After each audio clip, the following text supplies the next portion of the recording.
दरम्यान अमित शहांनी मंत्रिमंडळात सहभागी होणाऱ्या आमदारांचं रिपोर्ट कार्ड मागवलं असल्याची माहिती सूत्रांनी दिली आहे। आमदारांचा लोकसभेवेळी परफॉर्मन्स कसा होता हे पाहिलं जाणार आहे।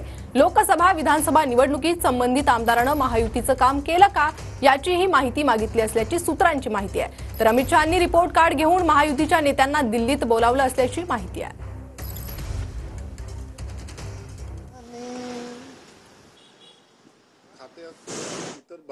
इतर विभागाकडून मागवले जातो आणि त्यावर तो त्या कॅपॅसिटीचा आहे की नाही ते ठरवलं जातं आणि हे प्रत्येक पक्षामध्ये होतं, ह्याच पक्षात नाही सगळ्याच पक्षात होत असतं।